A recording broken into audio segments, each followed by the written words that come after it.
カメラシステムを大型アップデートしていきたいなというふうに思っております。じゃらーん。おー、こんだけ寄れる。もっといけるのかな。これ開けるとこんな感じで G レンズの値段が G レンズじゃないんですよ最近。正直言うと自己満です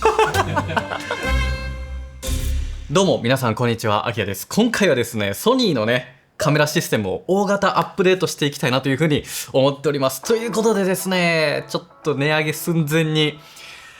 買ってきました。買ってきたっていうかね、カメラシステム。まあ、この、今のね、このね、YouTube のね、この全てのね、カメラシステムをね、もう大幅アップデートしたいなというふうに思いまして、もう見ていただければわかる通り、かなりね、購入をしちゃいました。まあ、僕は全然ね、無駄な買い物って一切しないので、もう全部ね、明確な理由があって、なんでこれを買ってるのか、どういうふうに使うのかっていうのがね、もう明確にありますので、全てですね、ちょっと皆さんに、ご紹介していけたらなというふうに思っております。まあ、今回はね、どちらかというと、まあ、僕が制作案件とかね、まあ、いろんなこれまでいろんな映像制作させていただきました。ソニーのね、FX3 今撮ってるこのカメラと、このカメラ今 FX3 で撮っていて、ここの上のカメラ、これね、FX30 で撮ってるんですけど、FX3 の広告をね、作らせていただいて、まあ、めちゃめちゃね、かっこよく仕上げることもできたりとか、またこの FX30 をね、まあ、PR 映像にも携わらせていただいて、映像をね、作らせてもらったりとかで、まあ、結構ね、いろんなFX シリーズとかね、思い入れもありますし、いろんな映像作品も作ってきたんですけど、今回の大型アップデートは、まあ、ほぼ全て YouTube です。ここにね、銀の盾ありますけれども、10万人もいって、こっからが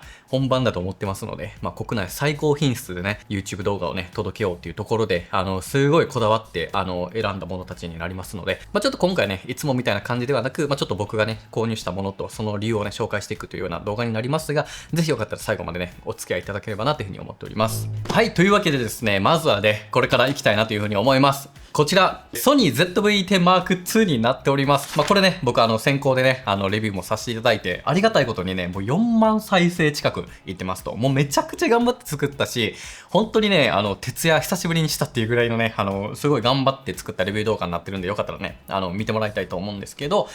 これね、まあ普通に買うよね、これは。これはね、もうめちゃくちゃいいカメラだから、迷わず買いました。ということで、こんな感じですね。せーの。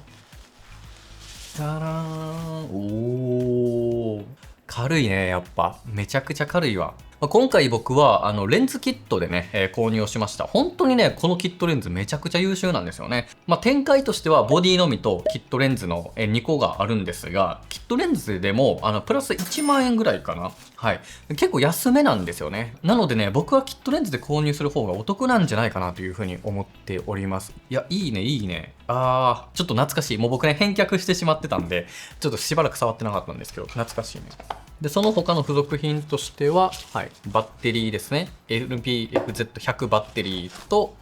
ここに多分マイクの収のやつかな。はい、モフモフですね。で、あとはストラップって感じかな。あ、これそうか。このね、今絶賛この S9、ルミックス S9 のレビュー動画をね、今ちょうど編集まで頑張って進めている段階なんですが、S9 をね、購入した時もなんですけど、ケーブルが入ってないんですね、今って。ちょっと残念かも。だから初めてさ、買う人からしたらさ、USB-C ケーブルが付属されていないから、充電のしようがないっていう可能性がありそうですよね。なので USB-C ケーブルを持っていない方は買っとかないと充電ができなくなっちゃうっていう今注意点をちょっと感じたのでちょっとシェアさせていただきました。でせっかくやからちょっと大きさ比べてみるとこんな感じか。やっぱ一回りちょっと大きいって感じはするかな。まあでもね、やっぱ重さはね、全然やっぱこっちの方が軽い感じはするかな。っていう感じでこのね ZV-10M2 をちょっと購入をしましたと。で、まあ、このね、E10-2 に関しては、この縦表示がね、できるようになったんですよね。普段、横だったらこういう風なインターフェースなんですけど、縦でもね、撮影ができると。これがね、多分ミラーレス一眼の中では、ほぼ初ぐらいなんじゃないかな。あとはね、もうなんといっても、チップがね、Beyond XR の方をね、搭載したものになるので、1個前の世代のね、モデルよりも、やっぱ色の表現力っていうのがすごく良くなったといったところですね。で、センサー自体は、ご存知の通り、APS-C センサーとなっていますので、レンズもね、小型のものを使うこともできるし、フルサイズ用レンズも一緒に使うことができるといった形になっています。画質もね、最大 4K60 フレーム42210ビットで、こんな感じでね、すごい綺麗に、もうほんと何も文句がないぐらいのね、画質で、撮影をね、することができるようになっているといったところで、キットレンズもね、めちゃめちゃ優秀で、手ブレ補正もね、かなり進化はしていますので、あとは美肌効果があったりとか、すごい本当に進化してます。レビューした時はね、市場推定価格がだいたい15万円前後ぐらいというふうにお伺いしてたんですけど、結局市場ではね、ソニースターだったらその価格なんですけど、例えばマップカメラさんとかであれば13万円台ぐらいでボディだけ買えるので、思ってたよりそんなめっちゃ高いわけじゃないかなっていうふうには感じました。で、僕はね、今回全てソニーストアで買ってるんですけど、ソニーストアで買うと、僕はプロサポートっていうね、会員ではあったりするので、ちょっと割引があったりとか、またはこう、保証期間がね、ワイドにして、長くできたりとかね、またはやっぱこう、修理とかがやっぱ業務で使うっていうところで、結構ね、そういったシーンもあると思うので、僕は基本的にはソニーストアでね、ソニー製品は買うようにはしてるんですけど、値段を重視する方は、ソニーストア以外でも買うっていうのは全然手段のね、一つかなというふうには思います。ということで ZV-10M2 でした。で、使用用途としてはもう完全にもう YouTube の Vlog です。はい。あと、僕結構普段からね、インサート映像とかめちゃくちゃ撮ってると思うんですよね。例えば Vision Pro のね、完全レビュー動画最近出したりしましたけど、やっぱこう、日常的にいろんなこう、映像をね、残しておく必要が、やっぱ YouTube っていうね、主要媒体でもあったりはするんですよね。で、あとはシンプルにもう旅行に行ったりとか、別に投稿するほどじゃないけど、もう思い出を残したいとかね、そういった気軽にとりあえず動画を 4K60 で残したいみたいな時にはやっぱこれなんですよね。ということで、では皆さん続いていきたいなというふうに思うんですけれども、次がレンズですね。じゃじゃじゃん。ででんと。レンズはね、2つ買ったんですけど、まず1本目、こちらでございます。7200mmF4 マクロ GOSS2 というレンズですね。初めてのソニーの 7200mm を購入しました。てーん。ちっちゃいわ。めちゃくちゃちっちゃいわ。はい。もう、出し惜しみなく、パパッと。じゃじゃん。ちっちゃくね？あれか。レンズカバーみたいなのがないんか。G マスターとか、普通はレンズポーチみたいな入ってるけど、こっちにはもうないんやね。ということで、7200mm F4G ですね。そう。伸びるんですよ、これ。結構伸びるんですよ。最短が70で、200にするとこれだけ伸びますよと。で、これちょっとね、マクロ的表現ができるんですよね。ここにいろんなこう、スイッチがあるんですけど、これをね、こっちにするとマクロの表現もできるようになったりするし、FMF の切り替えとか、手ブレ補正とかね、あったりしますね。で、F 値のダイヤルは、レンズ側にはついていないということですね。僕結構レンズにあればレンズでやっちゃう派なんですけど、それはないみたいですね。で、レンズフードをつけると、こんな感じを仕上がりですね。ちょっと FX30 でつけてみましょうか。カポッと。はい。こんな感じですね。言うてもコンパクトやわ。これをね、なぜ買ったかというとですね、こっちですね。はい。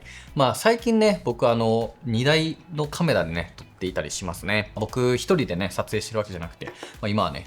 口に2人ね、見届けていただきながらね、撮っているっていうこともね、増えてきたんですけど、こういう風にメインのカメラと2カメのね、2つで撮ることもね、増えてきました。そんな中で、今ついてるのが2070かの F4G というね、レンズがついていて、やっぱどうしてもね、足らないんですよね。今ここに最大アップをしてもらっても、はい。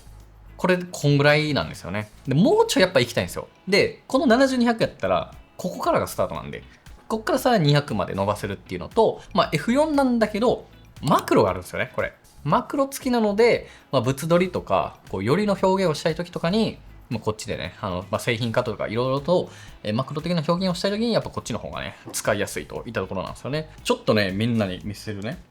こんだけ寄れる。もっといけるのかな？ここが最短やね。エグで、この大問題が価格なんですけど、ソニーストア価格で25万8500円と。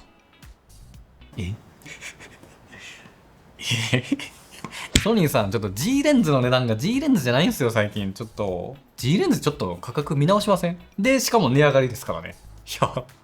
怖っ。ということで、次行きたいと思うんですが、次が、こちらでございます。ちょっとなんでこいつ裸なのかっていうところなんですけれども、ね、これ 24mm70mmF2.8GM2 も購入したんですよね。で、僕まとめて購入して、5つぐらいかな。バッテリー関連とかで、6、7品ぐらいになるんですけど、そのソニーストアでもう一気にさ、送っていただきたいから、全部まとめてまでね、配送しないでっていう風な、設定をしてたんですよね。で、どうしてもこの子だけ9月末ぐらいの納期という風に言われて、そんな待たれへんと。早く使いたいと思って早めに取り寄せて、8月今下旬なんですけど、まださらに1ヶ月ぐらいかかるということだったんで、ちょっとね、まだ僕のものは届いてないといった形ですね。で、これはね、今撮ってる春樹くんのね、私物になるんですが、ちょっと同じものということで、ちょっとね、これをちょっとお借りしております。はい。これもね、言われそうなことが、お前まだ持ってなかったのかということなんですけど、そうなんです。これはさ、もう無条件であった方がいいやん。もうこれは理由いらないじゃないですか。第3元のソニーの最高峰の2型の G マスターレンズ。一旦これがあれば全く困らないということで、普通にこれはね、使いますよね。このレンズね、僕結構使用したことはいっぱいあったんですよね。それこそ去年行ったシンガポールのね、撮影とかも、単焦点の G マスターとこのね、2470GM2 をね、持って行ったりとかで、作例をね、撮っていたりとかしてたし、なんかこのレンズを使って感じることは、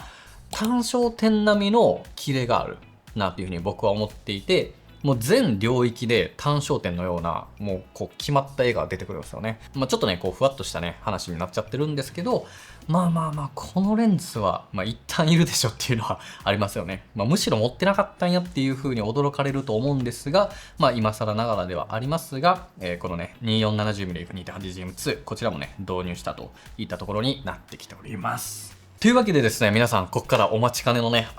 超でかいボディがあったと思うんですけど、それをね、ちょっと開封していきたいんですが、その前にちょっとね、今回の動画にスポンサーしてくださっているアーティストさんをね、皆さんにご紹介させていただければなというふうに思います。どうぞ。それでは皆さん、ここからね、ちょっとアートリストのね、ご紹介させていただきたいなというふうに思うんですけれども、皆さん、アートリストご存知でしょうか？このようなね、サービスというふうになっております。アートリストというのは、ちょっと最近 UI も変わったんですけれども、ミュージック、フッテージ、動画素材ですね。で、サウンドエフェクトとか、ボイスオーバー、テンプレート、プラグインなどのね、いろんなこうものをこう無制限でダウンロードできるような、画期的なサービスという風になってるんですよね。で、僕もアートリスト、長年ユーザーです。もうね、6年ぐらいかな、動画制作を始めた時から、自分で契約をしてね、実費でこう、しっかりとこう、契約して、もうそれが6年とか続いてるんですけれども、めちゃくちゃいいサービスなんで、ちょっとね、ご紹介をさせてください。まずですね、こういった感じでミュージックが、こういう風にね、選ぶことができるようになってるんですけれども、いろんなミュージックがありまして、ちょっとだけいろいろと見てみると、はい、こういう風なものとかが、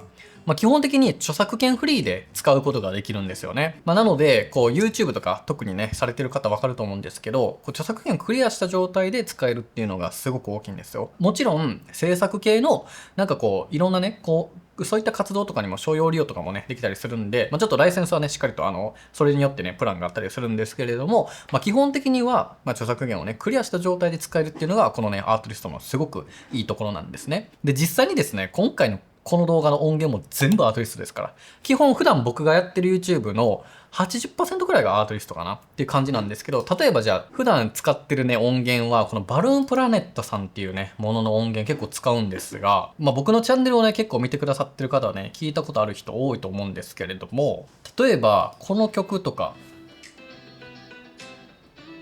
これ結構最近使ってますね。これね。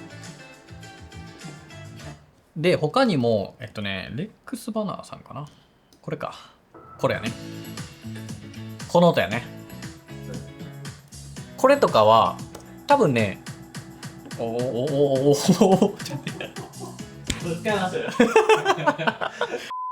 っていう、今の曲とかは、序盤にね、かけてるやつなので、多分、今もね、聴いてたと思うんですけど、今の感じで、かけることができたりしますね。で、例えば、この曲がいいなっていうふうに思った時に、ここのね、シミラーソングっていうものを押してあげると、それに似た曲っていうのがいっぱい出てくるんですよね。なので、この曲いいな、同じようなもので他ないかなと思ったら、このシミラーソングからやっていくことができたりするんですよ。っていう、ちょっとその、いろんな曲に出会えるっていう意味では、結構いろいろとアクセスしやすくはなっていますね。で、もちろんですね、ここの、はい、検索系からこういう感じのジャンルでジャズなのかクラシックなのかヒップホップなのかとか、例えばヒップホップにしてあげて、でさらにムードをヒップホップなんでこのアップリフティングとかにしてあげたりすると、それのジャンルで、いいと思うこう音楽をアートリストがチョイスしてくれると。で、例えばこの曲で気に入ったら、もうちょいいいの他にないかなと思ったら、このシミラに行けば、結構ね、深くディグっていくことができるようになっています。で、他にもサウンドエフェクトも同様ですね。ここで SE をね、選ぶことができるので、例えば海の波の音とかがね、知りたかったら、こういう風にウェーブとか入力してあげれば、こういう風に、はい。こういう風に波の音をね、聞くことができたりしますし、あとはこのフッテージとかで動画素材をね、ダウンロードすることもできるんですよね。このフッテージに関しては、どういう動画の圧縮のものをダウンロードするかでも値段が変わってきたりはするんですけど、例えばログとかローとかのね、ものもね、使うことができたりするので、仮にソニーのね、ログを使ってみたいなと思ったら、ここからソニーのね、ものでサーチをかければそういったものもダウンロードすることもできるし、逆に普通にストック素材として、例えばみんなが宇宙空間のね、何かを使いたいなってなった時に、例えばこういう風にスペースっていう風に入力してあげると、こうちょっと宇宙系のね、銀河系とか、いろんなこうものが入ってくる、こう見れたりするので、ここから、じゃあこれ使えそうだな、こういうインサートとしてね、使えそうだなっていう時にこれをダウンロードするとか、いったことができるようになっています。で、実際に僕ね、しれっとこういうのを使ってたりしてて、例えばね、ウェディングムービーのこの映像とか、めちゃくちゃ今ね、いい感じなんですが、で、このシーン、東京タワーとか今見えてると思うんですけど、このドローンショットは、実はアートリストです。当たり前じゃないですか。こんなんさ、めちゃくちゃ許可大変だし、撮れないんですよ。普通にやってたら。っていうのが、こういう自分じゃ撮れないものでもあるとすごくいいよっていうね。っていうのを使えたりできると思うので、なんかね、これぐらいの感じで使うっていうのはすごくいいんじゃないかなと僕は思いますね。でですね、皆さん、これですよ。ボイスオーバー。これがね、マジでえげつないんですよね。ほんまに。ちょっとビビるよ。これは何かっていうと、AI のボイスオーバーを生成できるようになってるんですよね。で、これは今現時点では多分英語にしか対応してないんですけど、多分日本語もね、なんか対応してくれるとのことなんですが、現時点では英語だけになっております。これとか。Once upon a time, in a realm of wonders, where every step leads to magic untold. こういうトーンの声。これ全部 AI ですから。とか、他にも、じゃあ例えばこれとか。Colors are manifestations of light, interacting with matter. Objects absorb certain wavelengths and reflect others. あとはちょっとポップなものとかも全然あるんですけど、CM 系とかはこんな感じで。Hungry for the ultimate burger experience? Come dine with us. Our burgers are grilled to perfection, topped with fresh ingredients, and served on a toasted bun. みたいなね。もうめっちゃあるんですよね。で、これどういう風に使うかっていうと、ここにね、英語の文章をね、入力していくんですよ。例えば、ちょっと簡単にね、Hello, this is Akia. Today, we みたいな感じで、例えば適当に入力するじゃないですか。で、これをジェネレートの前に、このボイスセッティングで、ちょっとこのエモーショナルレンジとか、シミラリティとオリジナルボイスとか、いろいろとこう、調節をすることができるんですよ。どんだけ感情を入れるとかね。で、これを自分好みにしてジェネレートして、ちょっとこれはね、何回か試行錯誤しないと、ぴったりしたものはなんか出てこないっていう感じはするんだけど、こんな感じでね。で、生成されると。で、これを再生すると、Hello, this is Akia. Today we みたいな感じで生成してくれるんですよ。これすごいですよね。で、先日ね、僕オーストラリアにね、行ってたんですけど、この Vlog は全部ナレーション AI で使っています。それがね、実際にこういう風に文字起こしをしてたんですけど、Hey everyone! In this episode, 3 creators embark on a journey to Melbourne, Australia, capturing photos and videos along the way. Are you ready? Let's start the video. みたいな感じでこれだけでオープニングができちゃうんですよ。で、そもそもこの英文をどう作ればいいかっていう話に関しては、もうこれチャット GPT とかでいけます。ある程度日本語は考えないといけないんですけど、日本語にして、チャット GPT とか、Google の Gemini とか、何でもいいんですけど、そういったものにぶち込んで、僕の体感値 Google 翻訳とかだとちょっとネイティブっぽくないので、できるだけネイティブにやってほしいというふうに言ったら、かなりね、精度よく出てくるので、それをもうあとコピペして、ここにぶち込んで、声だけ選んでやればできるんですよ。これめちゃくちゃいいよ。びっくりするよ。本当に。で、気になる金額はこんな感じになっていますと。これらはすべて、月払いっていうか、これ年契約になっちゃうんですよね。なので、そこだけ一個注意点ではあります。1年間でしっかりと契約しないといけないっていうのはあるんですが、それぞれ必要な最適なものに合わせて、一応ね、プランは設定されています。僕はアートリストマックスをね、使用していて、このマックスプランが全部入りって感じで、よく見ていくと、このライセンスがね、また変わってくるんですよね。こっちはパーソナル個人向け、で、こっちはプロ向けって感じになってきたりとかするので、よりね、商用的にやりたいっていう方はこっちの方がいいし、あとは AI ボイスオーバーのみもあったりするし、逆に音楽とかいらないからフッテージとかテンプレートだけ欲しいという方はこっちの方もいいし、で、あるいはもう全部入れたいっていう方はアートリストマックスがおすすめだったりします。これは本当にもう用途によってね、変わってくると思うんですけど、多分ね、僕がアートリストを一番最初に契約した時って、もう確定年間2万円以上してたと思うんですよね。その時に比べたら、言うてもね、10ドルで月々って感じなので、ちょっと安くなってるかなっていう感じはしていますね。で、音楽とかも楽曲増えてますからね。で、一応ね、ビジネスプランとかもあったりはするので、よりですね、ライセンスを買い切りたいとかね、カンパニーとして、いろんなね、従業員の人と、共有しながら使いたいとかね、いろんな用途によってね、こういった風に選ぶことができるようになっていますと。正直ですね、このアートリストに関しては、今更感もあるというか、僕もずっと使ってるし、これがない方が無理っていうぐらいなので、完全インフラ化してるんですよね。で、周りのクリエイターさんもこれを契約してない人って多分ほぼいないんじゃないかなっていうぐらい、みんなが使ってるものではあるんですよ。映像とかの業界ではね。で、僕自身も、アートリストさんともね、いろいろと付き合いがありまして、実際に僕ウェブ広告自分で作ってるんですよね。で、このアートリストさんのね、CM を作って、で、その自分で作った自分の CM がYouTube 上で発信されてるっていうようなね、感じになってて、すごいこれもね、頑張って作ったもので気に入ってはいるんですけど、総合的にもう本当にイケイケの企業です。めちゃめちゃかっこいいし、出てくるね、上がりとかもすごい興奮したね、思い出もあるんですけど、一旦ね、間違いないかなっていうところがあるので、もしね、音楽とか何かダウンロードコンテンツが困ってる方っていうのは、一旦ね、これをやるっていうのはすごくおすすめかなというふうに思います。あえてデメリットみたいなのを挙げるとしたら、なんかUI とかがね、ちょっと重ためな感じもするし、あとは曲のね、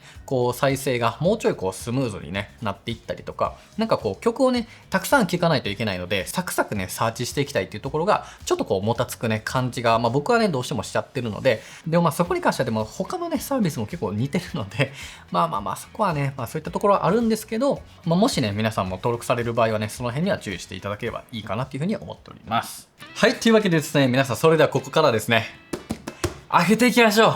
いやー、動画機で一番今までで高い買い物ですからね、ちょっと興奮している気持ちもありますし、でも、知る人からしたら、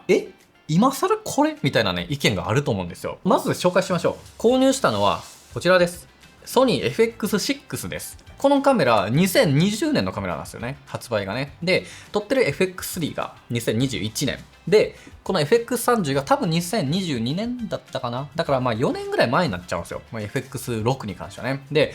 なんで今更っていうのも絶対あると思うし、そもそも FX3 あればいらんくねっていう声もあると思うんですけど、僕には明確な必要な理由があるのです。それをね、紹介しつつ、ちょっとね、お話ししていきたいなというふうに思います。FX6 に関しては、ここにね、バッテリーを2個と、このチャージャーをね、購入したんですけど、バッテリー関連が完全別なんですよね。本体価格だけでもクソ高いのに、バッテリーを別で用意しないといけない。しかもバッテリーもめちゃくちゃ高いっていうね。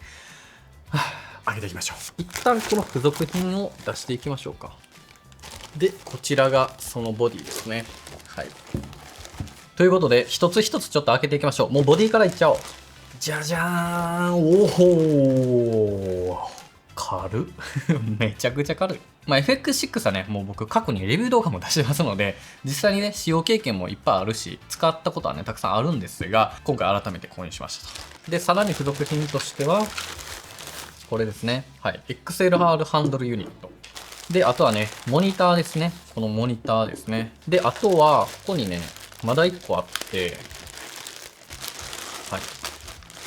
はい。グリップでございます。ちょっと軽く組んでいこうかな。FX6 は、ここにね、こういったシューがあって、これをね、ここに刺すんですよね。で、ハンドルを装着するといった形です。で、基本的にはこう持つというわけですね。で、僕はね、多分もうこのまま運用するんですけど、一応ね、こういう風に、ここのね、グリップも取り付けが可能になっています。で、このグリップ自体は、ここを押しながら、こういう風に回転すると、自分の好きな向きね、調節ができるんですよね。はい。これもすごくよくできてますよね。で、レッグもね、ここでできるというような形ですね。で、あと、モニターもね、ここにあるのですが、モニターもね、ちょっと面白い構造になっておりまして、まず、ここに取り付けますと、モニターをね。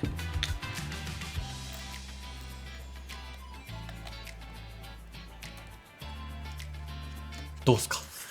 かっこいいね、やっぱね。で、バッテリーが別売りなんですよね。で、今回僕はね、2つのバッテリーサイズを購入して、BPU70 と BPU35 にしました。で、もう1個大きい100もあるんですけど、100とか多分でかすぎるんですよね。なんで、ちょっとバッテリーも1個取り出しましょうか。75でもさ、これだけでかいから。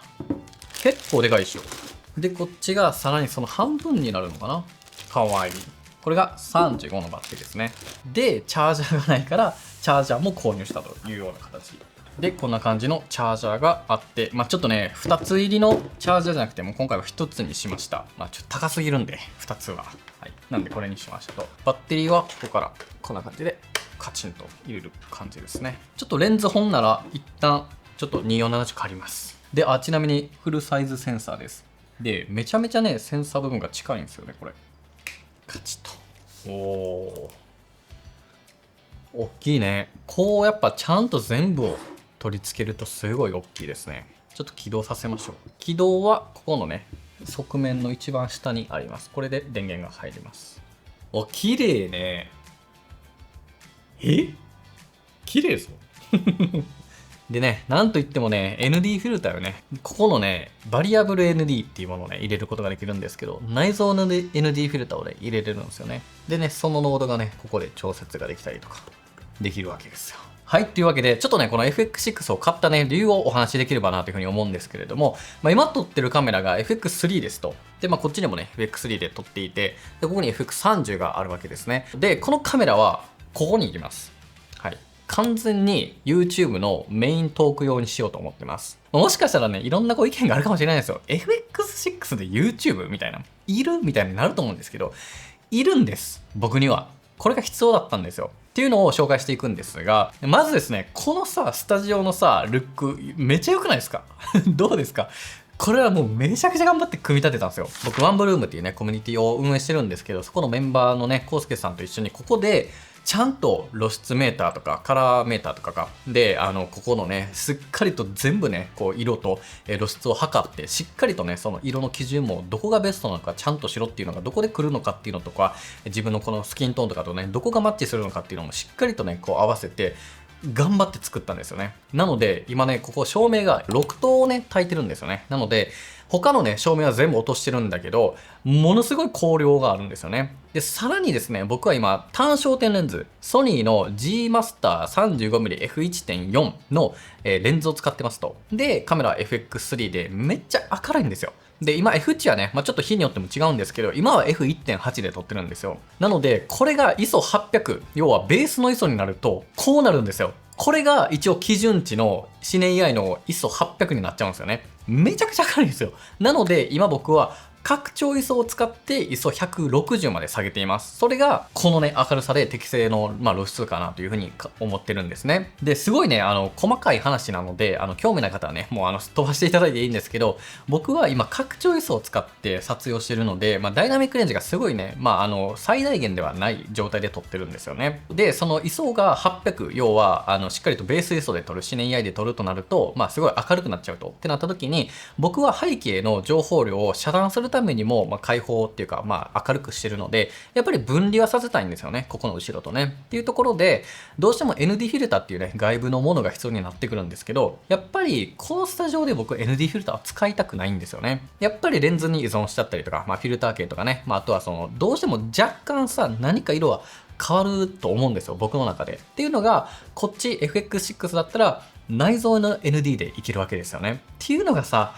どうしても譲れなかったんです。で、あとまだあって、やっぱ FX3 をここにずっと置いてるので、やっぱりね、外で撮影しに行ったりとか、機動力をね、求める瞬間とかに、やっぱりここで付け替えて、ほんで外で撮影してきて、ほんでまた外のセッティングをまたこっちに直して、で、またリグやらいろいろとね、キャノン入れたりとか、めちゃくちゃめんどくさいんですよ。っていうのが、6であれば、手ブレ補正そもそもないから、3の機動力っていうのを絶対外で活用した方がいいじゃないですか。っていうので、もうこれをバーンってここに置いていて、で、XLR でキャノンでぶち込んで音をね、しっかりと今ここにマイクがあるんですけど、これぶち込んで、で、シネ AI にしてあげて、で、それをさらに ND フィルターの内蔵で可変式ですから、こっちはね、どんなノードでも、どんな明るさでも、電動で、バリアブルで変えていけるんですから、やったらこれじゃんっていうことをずっと思ってたんですよ。っていうのが今回のこの6を購入した、一番のね、メインではあります。で、あとは他にも、もちろんね、いろんな制作系の案件をするってなった時に、最近はね、あんまりできてないんですけど、3と6のここの色味っていうのはね、結構似てるので、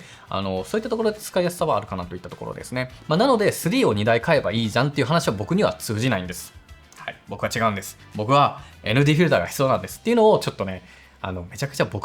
僕だけの理由にはなるんですけど、そんなね、感じの理由があったといった形になっております。ただしかしですね、欠点もあります。大きな欠点がありまして、ビットレート。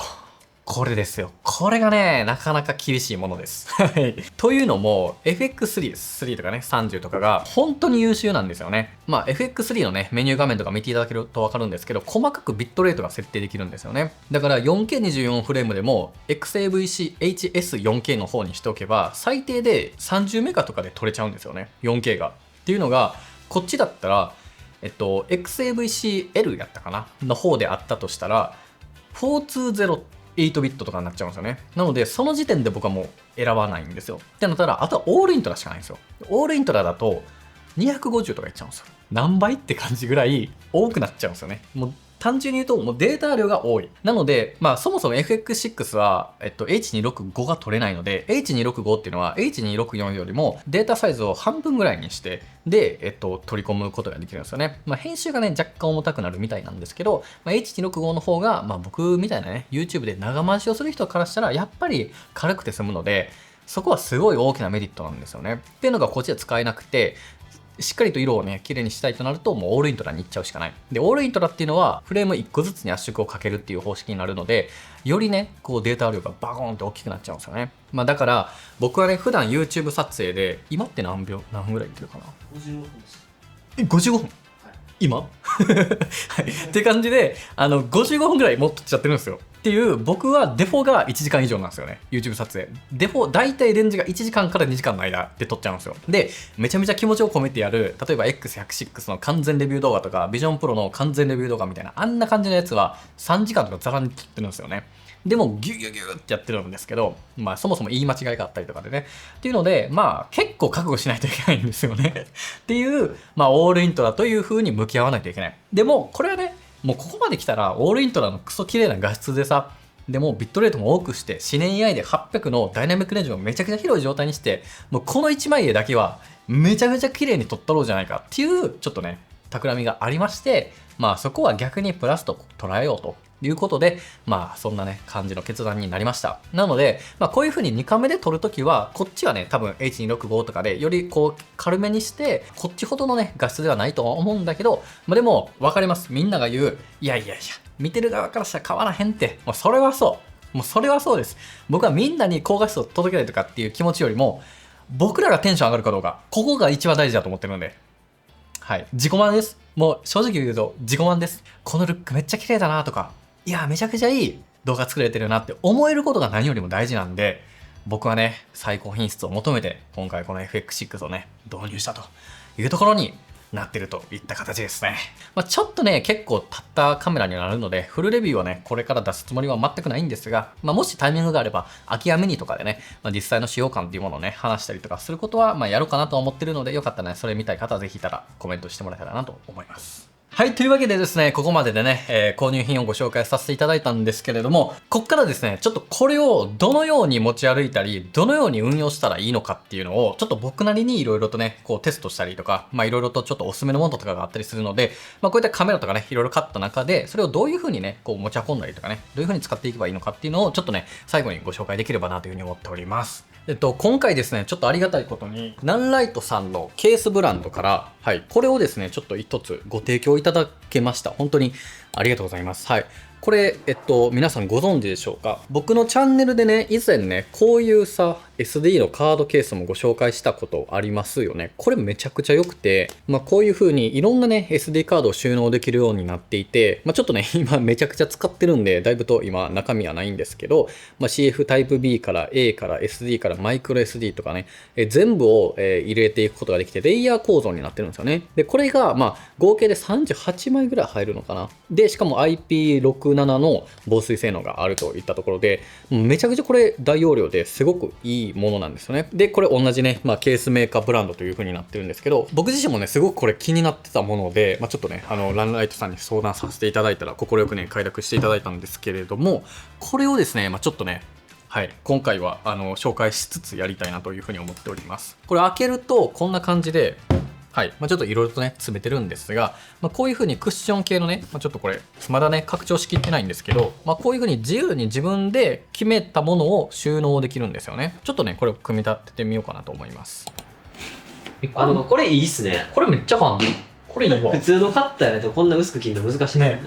あ、これいいわ。で、ここに、このピンを、こういう風に、これをね、こんな感じで入れてあげるんですよ。はい。ほんなら、こうやってがっつり止まりますね。まあこんな感じでね、まあサクッとやってみたんですけど、結構綺麗に入りましたね。で、これのね、それぞれのサイズとかも抜いちゃってまたやれば、すぐにね、自分好みにできるといった形ですね。で、さらにここにね、いろんなこういう風にポケットとかもね、はい、つけてるので、例えばこういう風にバッテリーをね、入れておきたいとなれば、ここの上の部分にね、バッテリーを入れておくことができたりとかね。で、あとは SD カード入れたりとか、で、こっちにレンズとかカメラとかを入れることができるみたいな。で、かなりクッション性能があって、っていう、こういうね、ハードケースがあったりするんですよ。で、僕普段使ってるのが、ペリカンのケースも使用しておりますと。で、これもうだいぶ使ってるんで、だいぶ汚れちゃってるんですけど、ペリカンの方もすごくね、まあ全然使ってるんですけど、こういう風に。まあどっちかっていうと、このクッションオンリーなんですよね。で、同じような中身のね、ものがあったりはするんですけど、まあ全然こっちも問題なく使うことはできますと。で、まあ両方使ってる身からしたら、めっちゃ大きい違いは今んとこ感じてはないんで、まあこれをね、めっちゃ使ってるわけじゃないんですけど、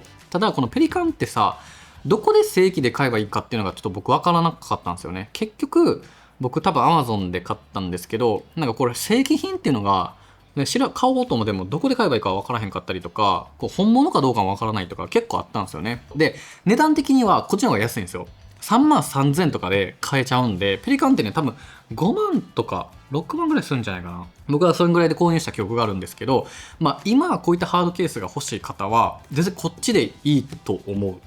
まあ、もうちょっとね、使用してみて、実際の使用感っていうのは、またね、別の機会にね、紹介できればと思うんですけど、まあ、購入がしやすかったり、まあ、結構ね、ナノライトさんっていうね、結構安心のメーカーさんでもありますので、はい、すごくそういった意味でもおすすめかな。で、一応ですね、ここのね、下にこのローリングの、はい、キャリーのコースターっていうのかな、があるので、こういう風に、はい、スライドさせながら、こう持つことができますと。で、これは二輪になっているので、こういう風にね、運ぶことができるといったものになっていますね。で、そしてですね、ここですね、ここを押せば、こういう風に、ここのハンドル、取っ手が出ますので、それで、この状態で、はい、持ち運んで使うことができるといったものになっています。まあ、これはね、ペリカンも同じですね。で、カラーの展開はブラックと、まあ、グリーンのね、カラーがあるといったところで、で、もう一つね、小さいサイズのね、ケースもあったりします。なので、こっちだったら、例えばモニターとかレンズだけとか、それこそ70-200とかのね、大型のものだけ入れておくとか、なんかそういったこともできるし、あとはですね、僕ね、こういったものもね、実際に作ってるんですけど、これ Amazon で買えるね、安いところのものなんですけど、例えばこういうものを使ってあげれば、こういう風に僕はモニターとかね、トランスミッター関連を全部収納していて、こういうクッションを自分でくり抜いてこっちをね使うこともできるんですよ。まあやっぱりね、こういったハードケースっていうのはね、絶対持ってた方がいいと思うし、まあ今回僕買った FX6 とか、まあ3とかね、本当高級品ではあるじゃないですか。で、しっかりとね、守らないといけないので、まあ、どうしてもね、やっぱカメラバッグとかもね、いいんですけど、まあしっかりとね、保護する。水とか、埃とかからも守るっていう意味では、すごくね、いいかなというふうに思います。はい、というわけで皆さん、今回の動画はいかがだったでしょうか。まあ今回はね、僕のね、YouTube のシステム、まあソニーのね、カメラシステムをね、大幅にアップデートするというような、動画という風になりました。かなりのね、金額になってしまったので、まあ、めちゃくちゃ仕事頑張ったろうという風に思ってますので、ぜひですね、今後もね、たくさん動画を見ていただければなという風に思っております。今はね、こうやっていろんなね、スタジオでちゃんとね、自分の事務所で、いろんなメンバーにも支えられて頑張れてはいるんですけど、昔をね、思い出すと、実家の一室で、壁際でね、一人で喋っていて、GH5 とかでね、撮って1台で撮ってたんですけど、何も照明とかも組んでなかったし、自然光でやってたんですけど、それが今となってはこんなにね、素敵な場所で YouTube のね、収録ができたりとか、一個一個にこだわって制作がね、できているのもね、すごくちょっと感慨深いなというふうに思っています。まあ、ただそれらもね、含めて全部自分がね、学生時代にローンを組んでカメラを買ったりとかそういったところから、今やってね、いろんな機材もアップグレードできて、まあいろんなね、皆さんに見ていただいて、たくさん支えられて、ここまでね、来れたと思っていますので、その初心のね気持ちを忘れずに、今後もね頑張っていきたいなというふうに思ってますし、こう皆さんが見てくださってるからこそこのねチャンネルはどんどん拡大できるというふうに僕は思っているので、ぜひよかったらですね今後も引き続き応援していただければすごく嬉しいなというふうに思っております。今回こうやってねアップグレードしたからにはもう今後もより有益でよりね皆さんが見てよかったと思えるようなね動画を届けていきたいというふうに思っていますので、今後も変わらずによろしくお願いいたします。ということで皆さん最後までご視聴いただきありがとうございました。ではまた次回の動画でお会いしましょう。